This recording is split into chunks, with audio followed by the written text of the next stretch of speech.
Buenos días a los medios que estáis aquí en Zaragoza, muchas gracias.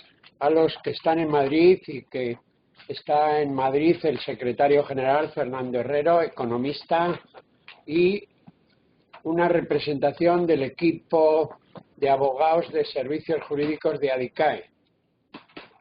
Se presentarán luego también.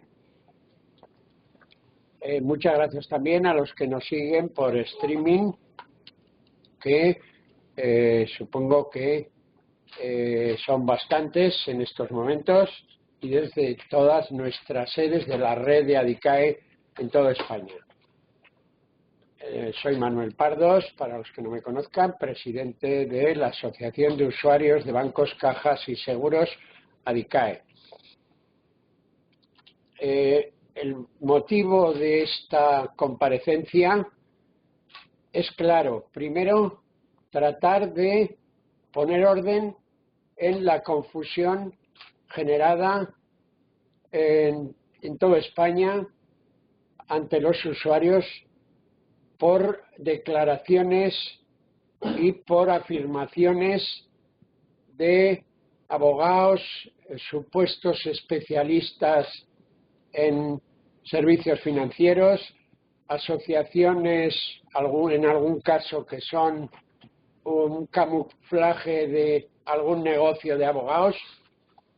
Los abogados es una profesión legítima, honesta en la mayor parte de los casos. Sin embargo, los abogados quieren pleitos y está muy bien, esa es su profesión. El derecho constitucional de los españoles a una tutela judicial efectiva exige abogados y abogados buenos, competentes, etcétera, pero sin falseamientos de la realidad. Estamos hablando del problema planteado nada menos que de todas las hipotecas en España en X años, que podrían ser 15 si se tomara la prescripción por 15, podrían ser a lo mejor a perpetuidad si se consideraba que hay una nulidad completa de la cláusula de los gastos de la constitución de hipotecas. ¿De dónde parte todo esto? Y lo aclararán técnicamente más el equipo de abogados y Fernando Herrero, economista. Parte de una sentencia del Tribunal Supremo de noviembre de 2015. Una sentencia presentada por una demanda de OCU, la Organización de Consumidores y Usuarios, que demandaba una serie de cláusulas abusivas. Y entre ellas estaba la de que los gastos de hipoteca no pueden ser cargados todos a los consumidores. Estos son los términos. La sentencia, en este aspecto, solo dice esto: no puede haber en los contratos hipotecarios una cláusula que diga que todos los gastos de constitución de una hipoteca, o incluso posteriores, como veremos también, y lo explicarán, por ejemplo, los de liquidación de la hipoteca, en registro, etcétera. No pueden ser cargados al usuario consumidor. Al usuario consumidor, insistimos, porque en esto también hay confusión. Al usuario consumidor, puesto que la defensa de los consumidores es lo que ha defendido el Tribunal Supremo y ha defendido también, en estos momentos está muy vigente, el Tribunal Europeo de Luxemburgo. La defensa de los consumidores. ¿Quién es consumidor? Pues en principio es consumidor todo aquel cliente que utiliza los medios de un banco, por ejemplo, o de cualquier empresa para su propio disfrute o su propia utilidad. El que utiliza estos mismos medios para su empresa no es consumidor legalmente, aunque efectivamente sea un consumidor igual, y se discute sobre esta cuestión. Pues bien, la sentencia a una demanda que tenía una cláusula que decía que todos los gastos de constitución de la hipoteca se cargaban al consumidor, es ilegítima, es nula, como toda cláusula abusiva. Y esto, digamos, está muy presente hoy en España, puesto que ha tenido que ser el Tribunal Europeo el que dictaminara de una manera definitiva que las cláusulas abusivas son nulas absolutamente, y por tanto es como si no estuvieran puestas. Sin embargo, la sentencia de noviembre de 2015 tiene algunas matizaciones muy importantes que no se han hecho, y es que ¿podría el banco cargar alguno de los gastos o compartir alguno de los gastos de las hipotecas con los consumidores? ¿Podría el banco poner algún gasto que correspondiera al consumidor? ¿Podría compartirlo? Podría compartirlo. Por ejemplo, el mayor de los gastos de la constitución de una hipoteca, que es el llamado impuesto de actos jurídicos documentados. Ese impuesto es un impuesto, ¿tendría que pagarlo el banco? Bueno, pues la sentencia de noviembre de 2015 no lo dijo, porque la sentencia de 2015 solo dijo, muy interesante, muy importante, que no se podían cargar todos los gastos al consumidor, pero no entró a especificar ningún gasto. Las sentencias posteriores de primera instancia o de la Audiencia de Zaragoza efectivamente han ido un poco más lejos y han concretado algunos de los gastos. Incluso todavía no conocemos las sentencias, pero no se han publicado, por lo menos que nosotros sepamos. No sé si los compañeros abogados en Madrid o Fernando Herrero tendrán esa cuestión presente.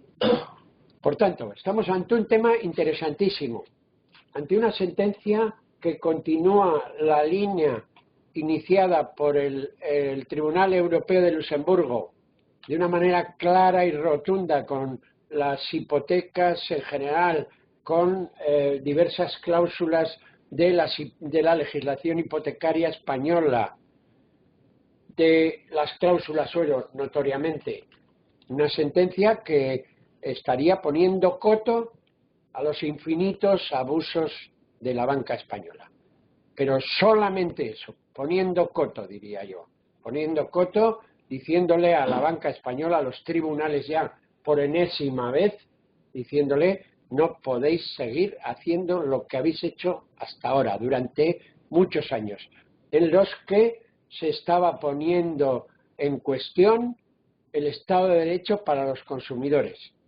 La legislación de consumidores, que es una legislación europea y española muy avanzada, que protege sobre el papel, nos protege en muchísimos sentidos, se puede decir que estaba suspendida en España por la arbitrariedad y los abusos de la banca. De una banca que ha dejado mucho que desear, que sigue dejando mucho que desear porque no ha cambiado de actitud. Adicae no es antibancaria, no vamos contra los bancos, queremos otra banca. Somos defensores de los consumidores cualificados con una historia bastante grande, una historia muy larga en la que creo que todos nos conocéis. Hemos defendido a los consumidores en los principales casos. ¿Y cómo defenderlos en este caso de una sentencia que pone definitivamente a la banca coto sobre sus abusos ya de decenios en España? No hay otra forma para una asociación de consumidores y usuarios que la acción colectiva. La legislación española extrajudicial y judicial establece la acción colectiva como marco en el que se tienen que desarrollar este tipo de reclamaciones, para que el consumidor no sufra para que no lleguemos al absurdo de decir que 3 millones de familias que tienen las cláusulas, que han tenido las cláusulas suelo, 3 o 4, o que 8 o 10 millones de familias que han tenido hipotecas en los últimos tiempos tengan que ir de uno en uno a una solución extrajudicial ante el banco y el Banco de España, los organismos reguladores, o a los juzgados. Esto de tener que ir de uno en uno es un invento,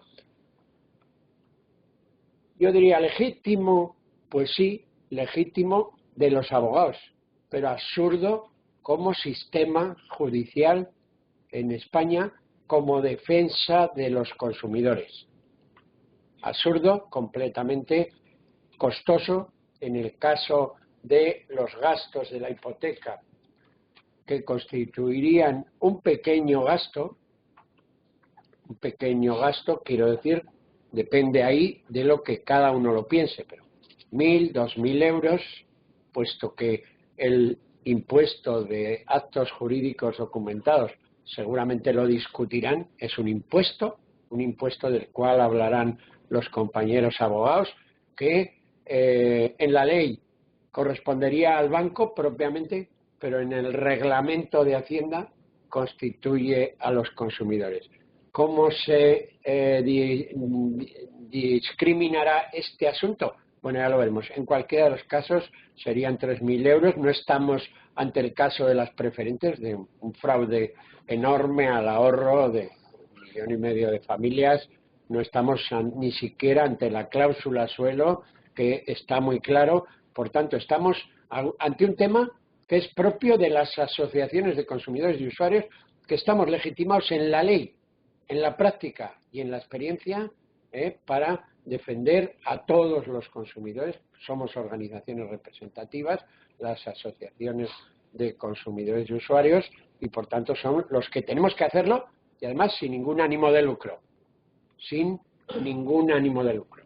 Las asociaciones de consumidores y usuarios, lo que podemos y debemos pedir a los consumidores es que se asocien, que paguen una pequeña cuota simbólica y a lo mejor algún pequeño gasto si hubiera lugar, como en este caso que la hay, acciones colectivas extrajudiciales o judiciales. Tendría que ser mediante una acción colectiva que prácticamente no cueste nada a los consumidores, o sea, insignificante. Porque esa es nuestra función constitucional y legal. El ciudadano que quiere irse a un abogado tiene todo el derecho, como he dicho antes, a irse a un abogado y a que defiendan su situación. Sin embargo, este caso no puede de ninguna de las maneras ser objeto de un desfile multitudinario de uno en uno por los juzgados que colapsen la ya colapsada y deteriorada justicia española. Y por tanto, predicar eso yo entiendo que es, digamos, no muy buena actuación deontológica de la abogacía. Ahí llamo a los colegios de abogados a que llamen al orden, a ese desorden de abogados frente a una masa de ciudadanos que no entiende bien sus derechos y no entiende bien cómo defenderlos, insistiendo en la legitimidad y legalidad del asunto, y todavía menos si se disfrazan de asociación de consumidores. Y hay por ahí, es decir, como hizo Ausban. Sabéis que Ausban era un negocio de abogados camuflado de asociación de consumidores. No son los últimos. Siguen habiendo por ahí, desgraciadamente, abogados haciendo este camuflaje fraudulento. Eso es, digamos, intolerable, y ahí en ese sentido hay que decir, también para el caso, el Banco de España, la CNMV, la Dirección General de Seguros, los supervisores han fallado rotundamente en los últimos 10 años. Se han situado al lado de una banca fraudulenta. Los supervisores, también hay que decir, al Gobierno, al Congreso de los Diputados, hay que hacer iniciativas legislativas que ADICAE va a hacer en las próximas semanas, iniciativas legislativas que corrijan esto y acaben con este abuso de las entidades financieras españolas. Muchas gracias. Cedo la palabra a los compañeros de Madrid. Si queréis los medios en Zaragoza, dentro de unos minutos escuchamos un poquitín a los compañeros de Madrid y estaré a vuestra disposición en todo lo que queráis, como en las diversas sedes de ADICAE habrá compañeros que responden en directo a los compañeros que tenían, sobre todo para los medios gráficos. Muchas gracias y buenos días. Bien, pues muchas gracias y bienvenidos también desde aquí.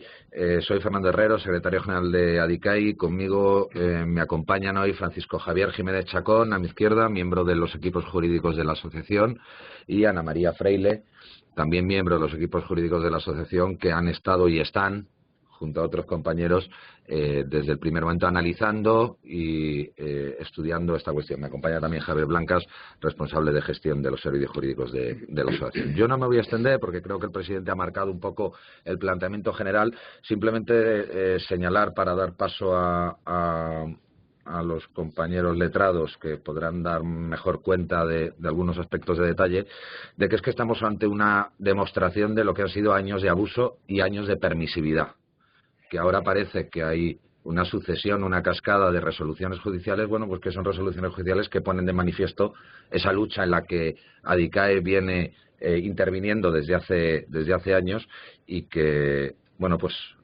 expresa cómo durante años se han ido incorporando o se han ido plagando las hipotecas de condiciones abusivas, de cláusulas abusivas y de prácticas abusivas. Ante eso, solo a modo de resumen, y doy la palabra a Francisco Javier, ADICAE va a intervenir en esa reclamación extrajudicial colectiva. Ya se ha dicho, ADICAE como asociación de consumidores está legitimada y es su razón de ser también esa acción colectiva para todos los consumidores, para todos los hipotecados, a los que en todo caso vamos a facilitar también las herramientas, los modelos, los escritos oportunos para que puedan plantear esa reclamación. Mientras tanto, como segunda línea, el estudio y preparación de las acciones colectivas también, que en lo judicial en su caso procedieran. Desde luego, el primer paso es esta vía extrajudicial. Y en tercer lugar, la iniciativa de propuestas de reformas legislativas, sobre todo en materia fiscal, ante lo que se ha puesto de manifiesto una serie de problemas, de inconsistencias y de realidades que al final están perjudicando también a los consumidores. No quiero extenderme más y por tanto, doy la palabra a Francisco Javier Jiménez Chacón para que pueda exponer la perspectiva de estas líneas de actuación, al menos en parte. Ponte aquí mejor, para que no haya que mover todo el esquema. Muy bien, muchas gracias, Fernando. Gracias también a todos los que habéis venido. Yo, la verdad es que desde el punto de vista jurídico, ya don Manuel ha centrado los términos de la cuestión. Disculpa, sí. Eso nosotros no lo tenemos grabado. Bien. Un poco pues como veis, la sentencia. Perfecto. Eso no lo podemos en todo caso, como he dicho también, en cuanto acabemos habrá ocasión, pero vamos, sí, si lo quieres situar. No obstante, vamos a situar de nuevo la cuestión efectivamente desde el punto de vista jurídico, ¿no? Entendemos, como ya se ha dicho, como ha comentado Fernando, que era necesario, dado que hemos detectado que en determinados medios de comunicación y en determinadas noticias pues estaba cayendo quizás en la euforia, matizar y precisar, digamos, jurídicamente el alcance que a nuestro juicio tiene la sentencia del Tribunal Supremo de 23 de diciembre de 2015 y las distintas sentencias que se vienen ya produciendo en los llamados juzgados menores, audiencias y juzgados de primera instancia, algunas de las cuales no son firmes, y vienen un poco a confirmar lo que venimos diciendo, de que posiblemente nos encontremos con sentencias hasta un cierto punto contradictorias, ¿no? La sentencia del Tribunal Supremo de 23 de diciembre de 2015 lo que estableció era que efectivamente debía de considerarse nula por abusiva aquella cláusula que imputara indiscriminadamente la totalidad de todos los gastos de constitución, formalización y preparación de las hipotecas, préstamos hipotecarios, mejor dicho, al consumidor. Y no solamente esos gastos, sino además una serie de gastos procesales, en los cuales se imputaba al consumidor gastos futuros que pudieran ocurrir como consecuencia de una eventual situación de impago de esa hipoteca. La nulidad viene aquí, por lo tanto, la abusividad viene aquí, por lo tanto, determinada por el exceso en la atribución de esa totalidad de gastos, en muchos casos indeterminados, al consumidor, cuando en algunos casos la ley establece quién es el interesado, por decir así, en este tipo de operaciones jurídicas. Y esto es lo que el Tribunal Supremo ha declarado el nulo. No ha declarado, que es lo que hemos detectado en algunas noticias, en algunos medios, que a partir de ahora ya el consumidor no tenga que pagar ni la notaría, ni el registro, ni el impuesto a actos jurídicos comentados, ni la gestoría, ni la tasación. No. Lo que ocurre es que, como consecuencia de que algunos de estos gastos que estoy citando van dentro de ese todos, evidentemente la declaración de nulidad de la cláusula todos arrastra o puede arrastrar parte de esos otros gastos que estoy refiriéndome, en concreto notaría, registro. Siempre hablo del préstamo hipotecario, ojo, porque algunos consumidores nos han llamado para preguntarnos que si esos 9, 10, 12.000 euros que pagan o que han pagado cuando han comprado su vivienda con préstamo hipotecario se les va a devolver, y en absoluto esto es así. Es decir, la mayoría de esos gastos pertenecen a la parte, para que me entiendan, de la compraventa, no de la constitución del préstamo hipotecario. En consecuencia, esto entendemos que es necesario de clarificar, porque, como digo, juzgados de primera instancia están dictando sentencias ya contradictorias, en el sentido de que uno de los gastos más importantes que hay en la constitución del préstamo hipotecario, que es, como ya se ha dicho, el impuesto de actos jurídicos documentados, como digo, unos juzgados de primera instancia entienden que efectivamente es el consumidor, es el prestatario, el que debe de asumirlos, sobre todo porque la legislación fiscal hoy por hoy establece como sujeto pasivo de ese impuesto al consumidor, al prestatario, y otros juzgados en aplicación de la doctrina o interpretación de la doctrina del Tribunal Supremo de diciembre de 2015, pues entienden que si no toda una parte de ese impuesto sí que debe de repercutirse al banco, y por lo tanto, como antes, digamos, se ha causado ese gasto en el consumidor, debe restituirlo al consumidor. Bien, esto es una cuestión que evidentemente las distintas sentencias que se vayan produciendo irán consolidando esta doctrina en cuanto al efecto económico final que pueda tener para unos consumidores y otros la declaración de nulidad de esa cláusula del todos.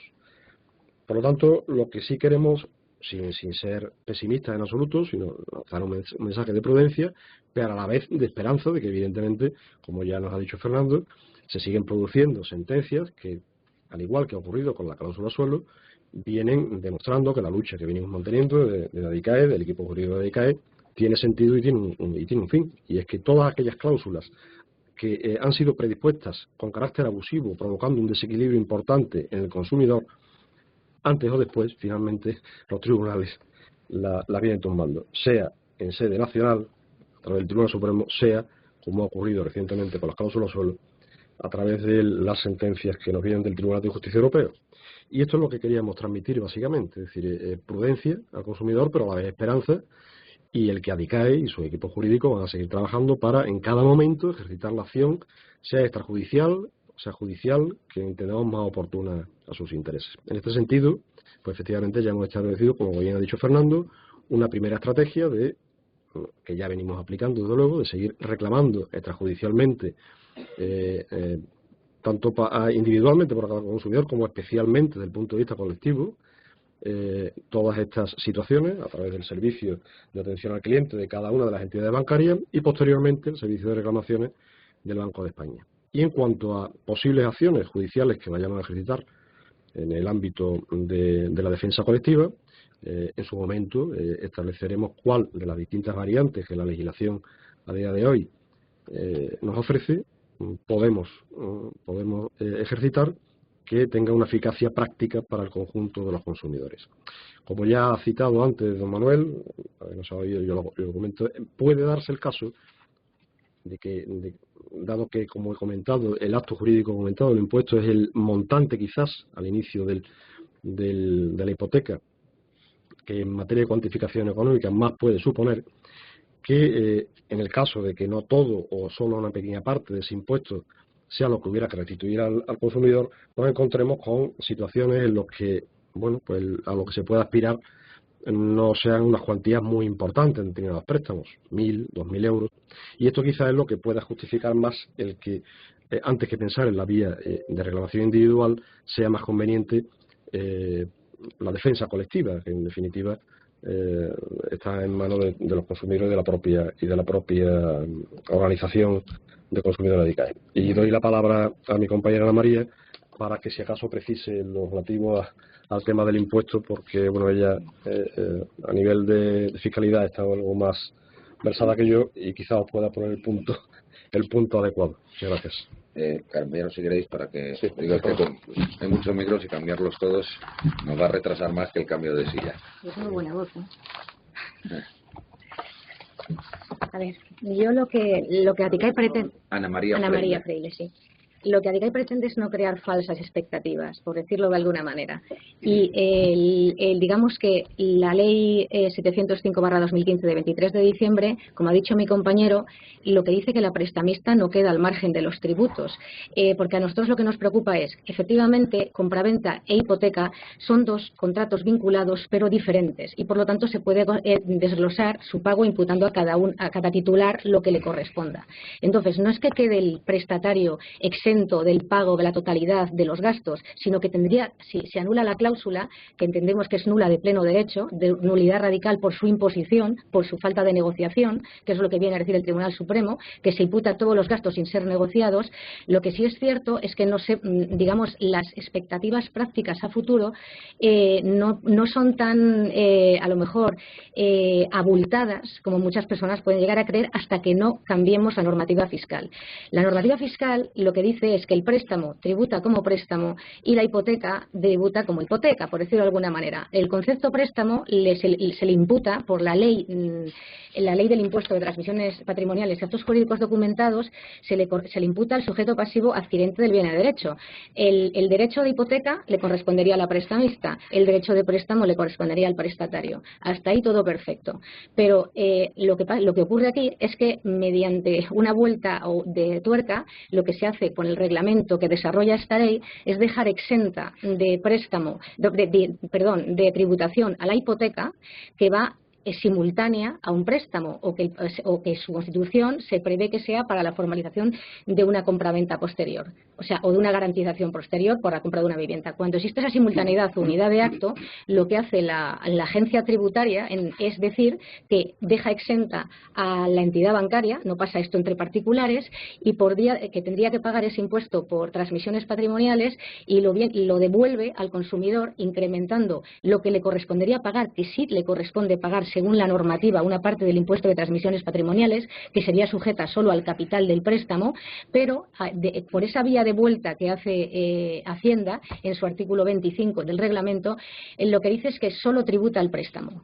Y en el artículo 30 de la ley lo que se hace es incrementar la base imponible en vez de al capital, que es lo más sangrante, en vez de al capital a la total garantía hipotecaria, es decir, al principal más los intereses más las costas, que eso es lo sangrante. Y sin embargo, lo que nosotros vemos es que existe un desequilibrio muy importante porque entre particulares esto no ocurre y sí ocurre cuando es el consumidor el que trata con la parte prestamista, que es a la que se la exenciona. No se dice que no sea sujeto pasivo, ojo, se dice que se la deja exenta de la hipoteca siempre y cuando concomite con un préstamo. Y lo que se hace es agravar la base imponible del préstamo. Entonces, ¿qué ocurre con esto? La efectividad práctica de declarar la nulidad de la cláusula hay que ver porque es cuestionable, porque los propios juzgados se vienen contradiciendo y lo que pretende ADICAE es, de alguna forma, a través de la colectividad que no resulte sangrante para los prestatarios, acudir a la vía judicial para que luego solo recuperen, pongamos un ejemplo, notaría, registro, actos jurídicos documentados, 500 euros, registro, notaría, 2.500 actos jurídicos documentados, que luego al final recuperen 500 euros, sería absurdo, ¿no? Entonces, lo que pretende ADICAE primero es dejar claro qué es lo que le va a corresponder a cada cual, intentar que los juzgados se pronuncien a ese respecto, qué le va a corresponder a cada cual. Entendemos que como ya están existiendo sentencias contradictorias, al final tendrá que pronunciarse el Tribunal Supremo, que en ningún caso ha dicho que a quién le corresponde cada gasto, sino que simplemente la entidad prestamista no queda al margen de los tributos. Efectivamente, no queda al margen de los tributos porque es sujeto pasivo de los mismos. Lo que le hace a Hacienda es exencionarla. Entonces, en principio, lo que ADICAE quiere es promover una iniciativa legislativa para cambiar ese desequilibrio que existe cuando se contrata entre consumidores, que cuando se contrata entre un consumidor y un profesional, que se ve grabado en ese sentido. Y luego hay además otra multitud de casuísticas, por ejemplo, los avalistas, que por ejemplo también tributan por impuesto de actos jurídicos documentados respecto del mismo préstamo, cuando es una superposición de garantía respecto de la hipoteca, y también se imputan al prestatario cuando es una garantía que nuevamente pide la entidad prestamista. Entonces, digamos que no es tan simple, sino que hay que estudiarlo muy bien y sobre todo a los efectos de que luego no se lleve error a los consumidores y se lleven pues un disgusto por ejemplo, en reclamaciones individuales, conseguir la nulidad de la cláusula, que eso es así. La cláusula es nula porque es conforme a la Ley de Condiciones Generales de la Contratación, es impuesta, es abusiva. Entonces, por eso va a ser la nulidad. Pero la efectividad práctica es lo que a nosotros nos preocupa y queremos incidir en ello de forma muy importante y promover las iniciativas que correspondan, tanto mediante negociaciones extrajudiciales, iniciativas legislativas e incluso plantearnos un contencioso administrativo contra la Administración. Lo estamos estudiando para que esto no se produzca. Muy bien. Vamos a dar paso a las preguntas. Haría una precisión únicamente al darles paso.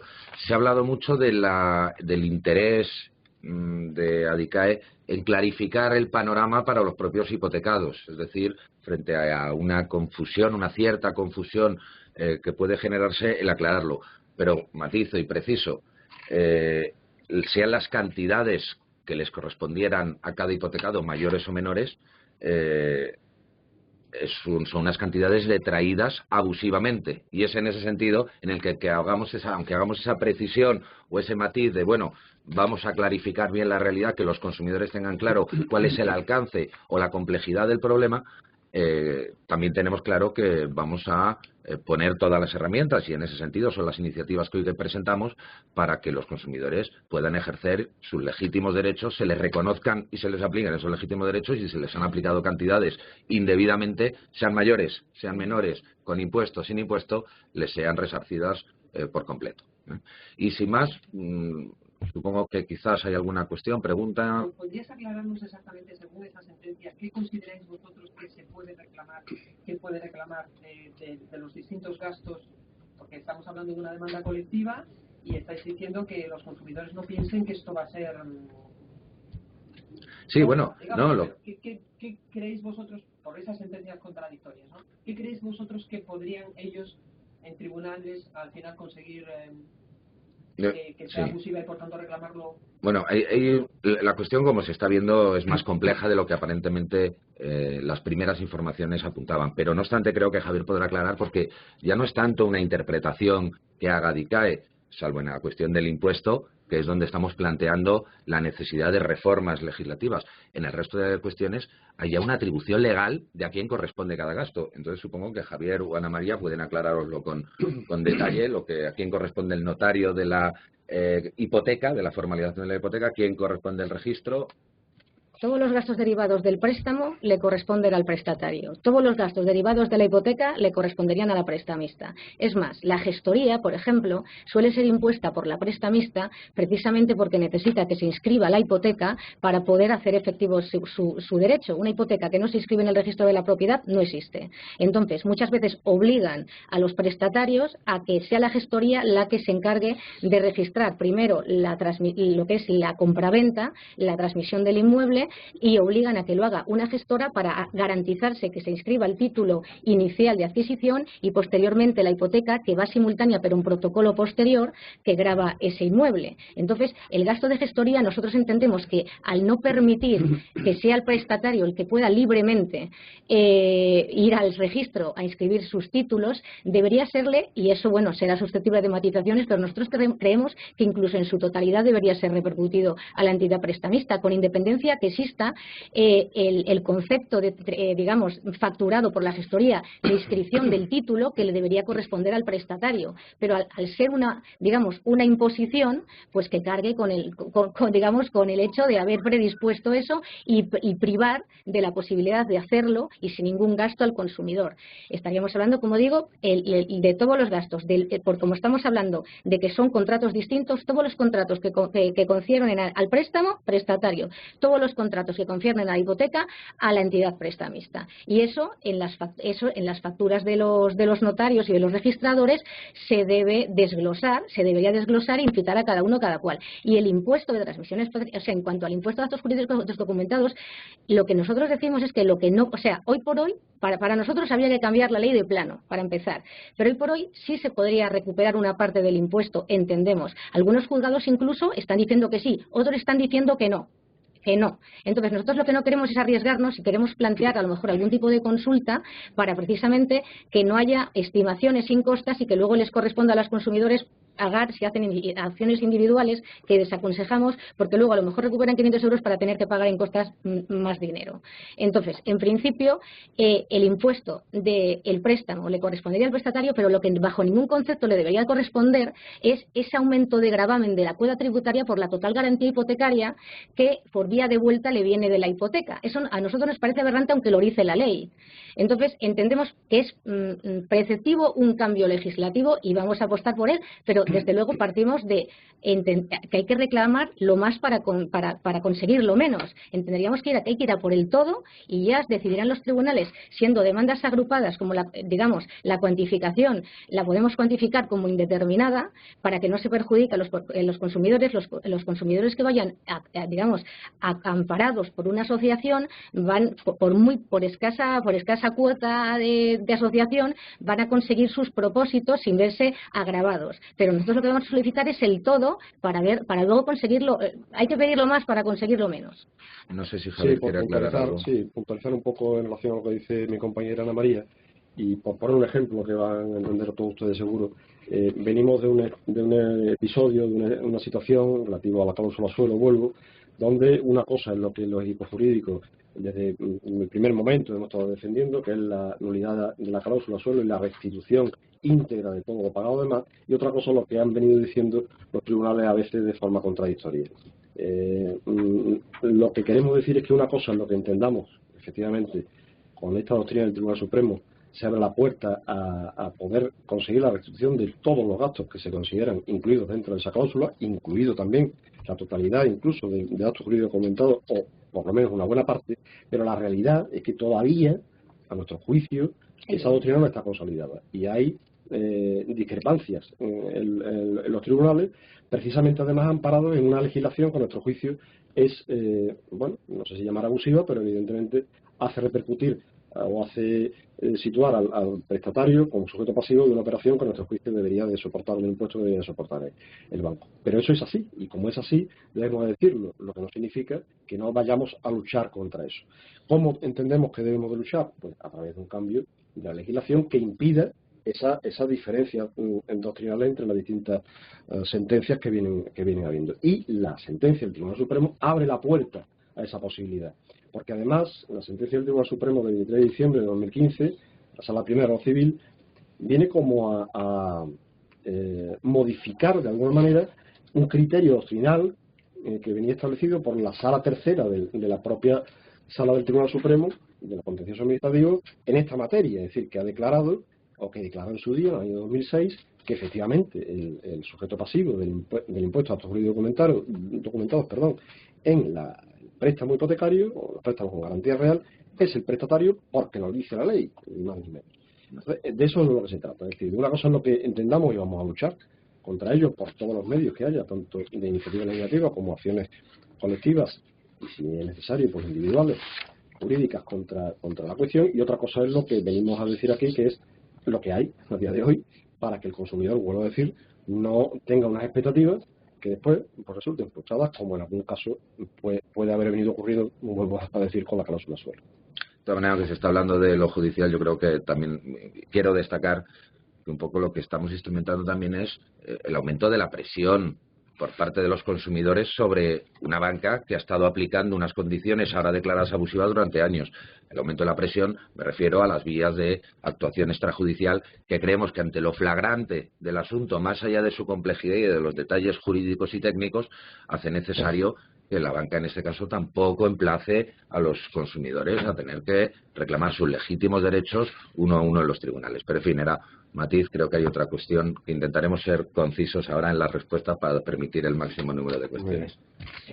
Sí, buenos días, David Fernández de Revelación. Quería preguntar, en primer lugar, un poco lo que decía Fernando, una solución extrajudicial a un cliente que tenga una hipoteca. ¿Qué pasos debería seguir ahora mismo, tal y como estamos en el escenario actual, más allá de lo que pueda ocurrir, de las clarificaciones que pueda dar el Supremo o legislativamente más adelante?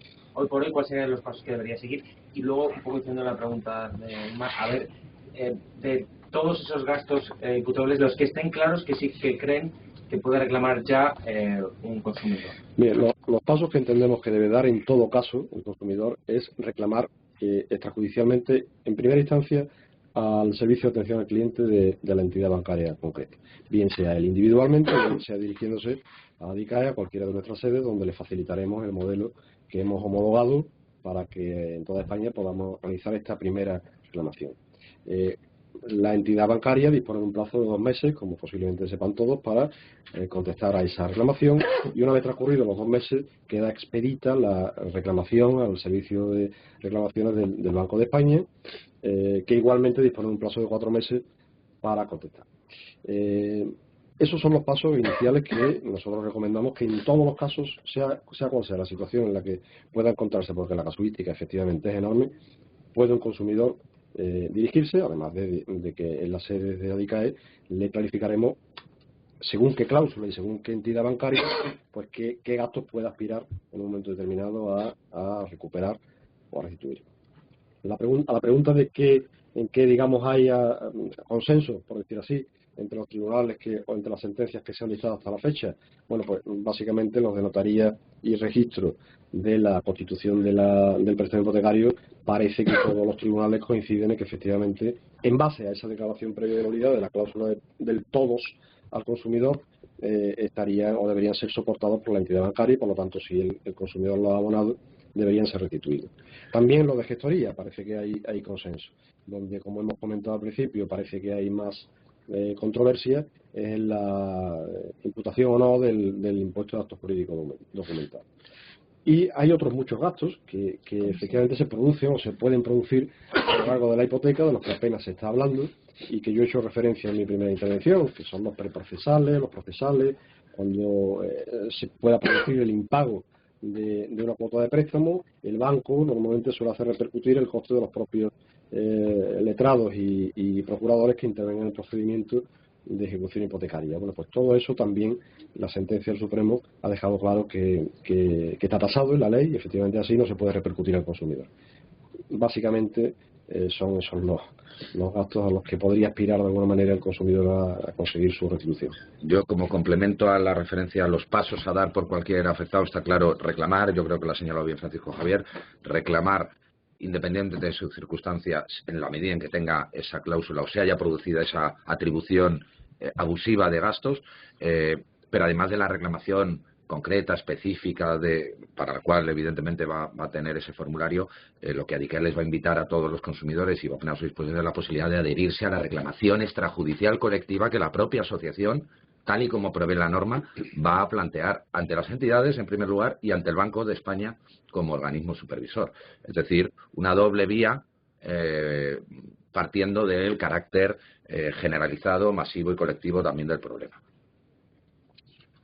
Sí, adelante. Sí, Juan de Portillo, del diario 5 Días. Yo quería saber de un lado cómo de común era este tipo de cláusula en la textualidad en la que el Supremo ha declarado su nulidad. Si hablamos de esos 8 o 10 millones de hipotecas que se comentaban antes, cuál es el universo que tratamos. Y luego quería saber qué recorrido tiene esa acción extrajudicial y a qué se esperaría para iniciar una acción judicial, en vista que hay que ir entidad a entidad, en protestas que se han visto ya como con la cláusula del suelo, y hasta que no se ha llegado a última instancia, incluso en Europa, no había una reacción, ya no digo de la banca, que no la tiene, que sigue manteniendo que caso a caso, juzgado a juzgado, sino del gobierno. No sé si hay una sensibilidad desde el Ejecutivo para también tomar una solución por este tema, como parece que sí que quieren hacerlo con la cláusula suelo. Bueno, en cuanto a la extensión o el impacto, el alcance del problema, como pasó con las cláusulas suelo, nosotros podemos hacer estimaciones. Quienes tienen la realidad de los datos son las propias entidades, la AEB, la CECA, etcétera, ¿no? Pero sí podemos decir que yo creo que en la práctica totalidad de las hipotecas que han llegado a ADICAE, que han sido muchas desde el año 2008-2009 y que dieron lugar incluso a la interposición de la macrodemanda colectiva de cláusula suelo, donde aportamos 15.000 escrituras hipotecarias, al margen de qué entidad era, nos hemos encontrado esta cláusula en la idéntica o similar redacción, porque en realidad la cuestión aquí ya no es si es comprensible o no, lo hablábamos antes, sino que es que genera un desequilibrio que va en contra de la Ley de Consumidores y Usuarios, para empezar, esa atribución genérica y absoluta de gastos, y es por lo que el Supremo la declara abusiva. Con lo cual, nosotros estimamos que el alcance del abuso es muy elevado. No sabríamos cuantificar si 8 millones de hipotecas, si 6 millones de hipotecas, pero en la inmensa mayoría de las mismas.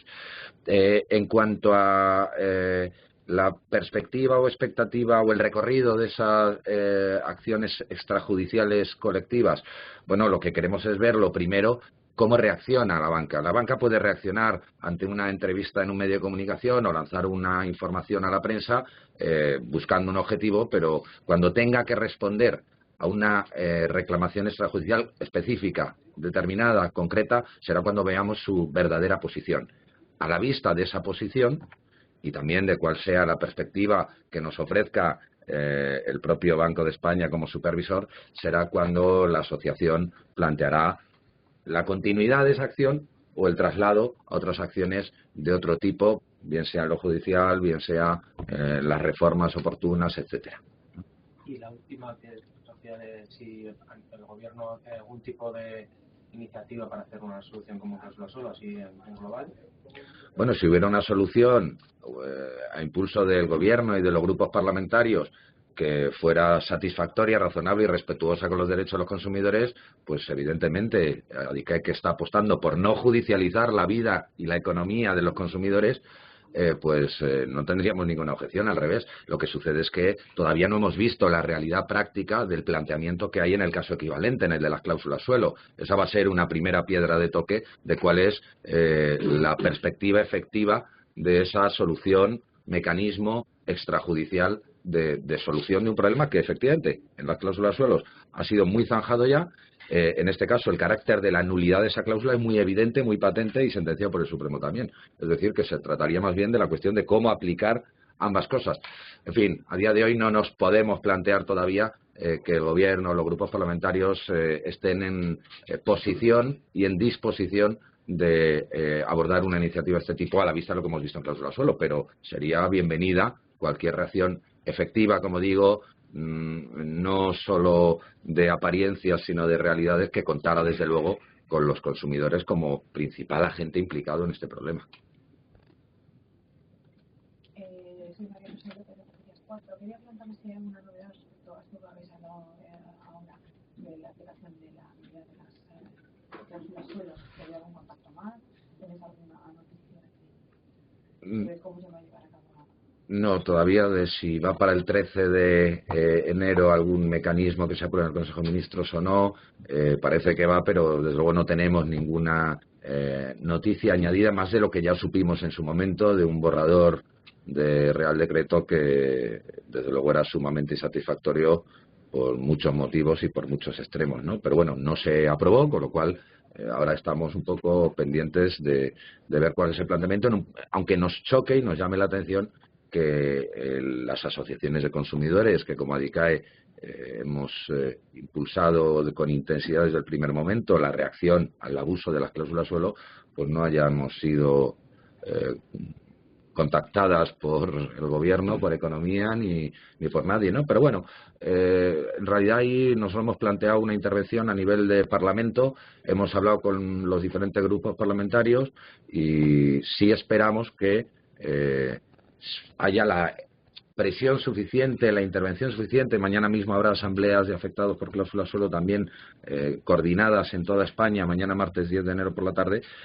Bueno, pues sí esperamos a que se logre que lo que finalmente se aprueba sea algo asumible, razonable, satisfactorio y justo para los consumidores. Pero, en fin, respondiendo en concreto a la cuestión, no tenemos ninguna novedad respecto a esa iniciativa o esa posibilidad.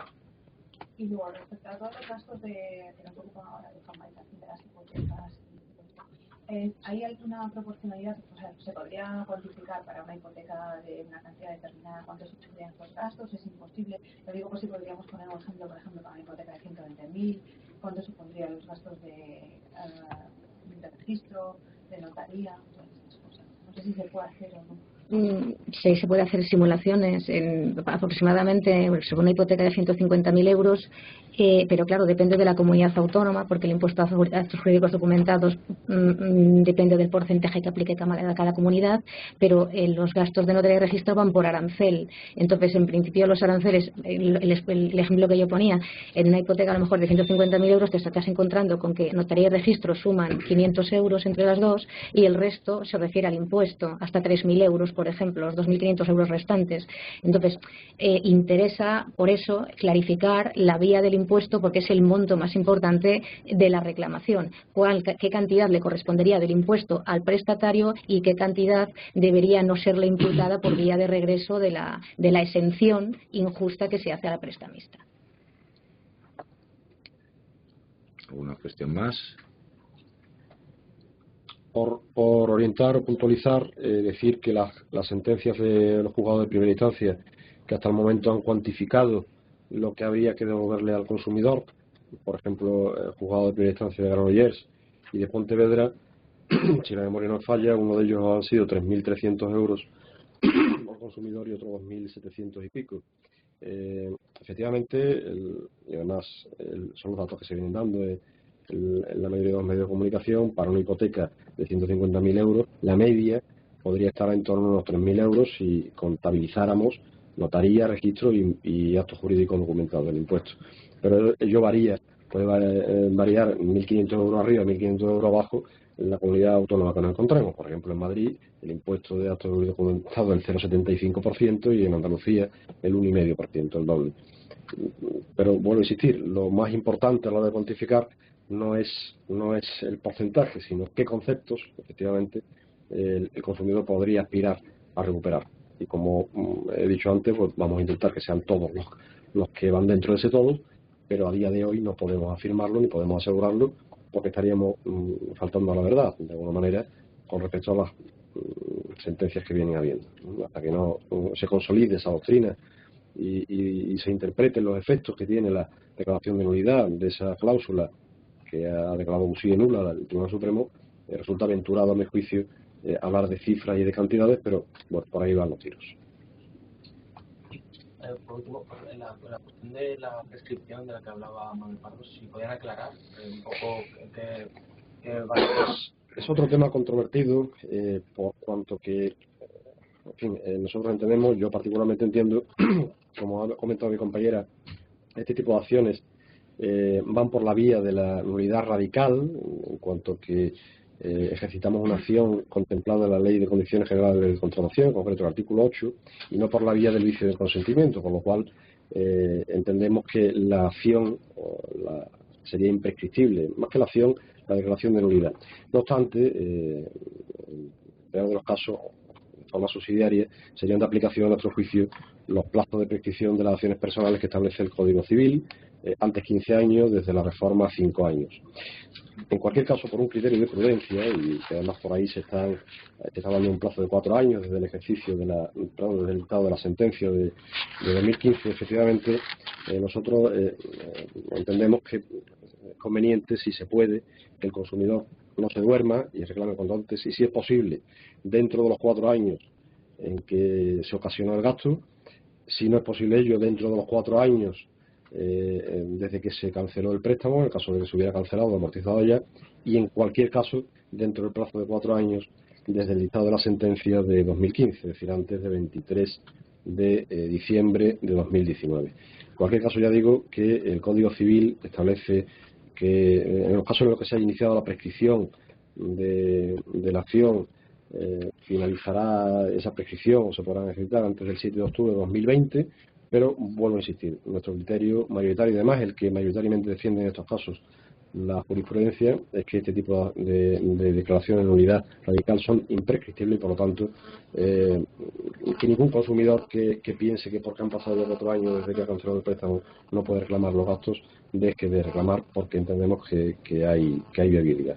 Los juzgados se irán pronunciando sobre estas cuestiones, irán matizando y concretando efectivamente qué plazos son los de aplicación en estos casos. No sé si Ana María quería hacer alguna puntualización en este tema. No, exactamente lo mismo que ha dicho mi compañero. Lo que sí es cierto es que las acciones personales, cuando ha dicho mi compañero que 5 años a partir de que han sido modificadas por la Ley 42/2015, estarían, si se aplicara esa normativa que entendemos que no compartimos de las obligaciones personales, los 5 años, digamos que es a partir de esa ley. Pero, por ejemplo, estarían prescritos, se aplicaría transitoriamente para los actos efectuados con anterioridad el artículo 1939 del Código Civil, que lo que dice básicamente es que de los 5 años que atribuye la ley de 7 de octubre de 2015 serían suma de los 5 y 10 años atrás. O sea, las reclamaciones anteriores al 7 de octubre de 2000, las hipotecas, y si ejercitáramos o entendiéramos como válido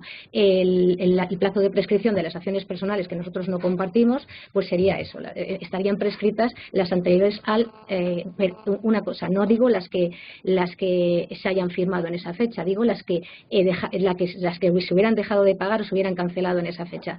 Pero como nosotros entendemos que, no lo entendemos nosotros, lo entiende el Tribunal Supremo, que el contrato de hipoteca es un contrato de trato sucesivo, mientras no estén cumplidas todas las prestaciones por las partes, es decir, hasta la cancelación del contrato, nunca entraría ni la aplicación de ningún plazo. Los plazos empezarían a correr a partir de esa supuesta cancelación, pero afortunadamente también el Tribunal Supremo nos ha dado un añadido en cuanto a que dice que si no es el momento de consumación, que distingue del de perfeccionamiento, como digo, sería cuando el cliente tuvo o pudo tener conocimiento de su error cabal. Estamos hablando de la sentencia de 23 de diciembre de 2015, que es cuando se ha abierto los ojos a todos los consumidores. A partir de ahí, por prudencia, debería aplicarse el plazo de 4 años, que nosotros no compartimos porque defendemos la imprescriptibilidad, pero es cierto que cada juzgado aplica una normativa distinta hasta que llega al Supremo y luego dice, fijo el dies a quo en este momento, a partir de aquí. Pero eso habrá que buscar ese tipo de jurisprudencia. Ya veis que los abogados se ponen en todas las opciones. Yo concreto, es decir, el planteamiento de ADICAE es que aquí no hay prescripción ninguna. Y es más, habría que tener en cuenta también esa acción colectiva que puede ejercitar ADICAE.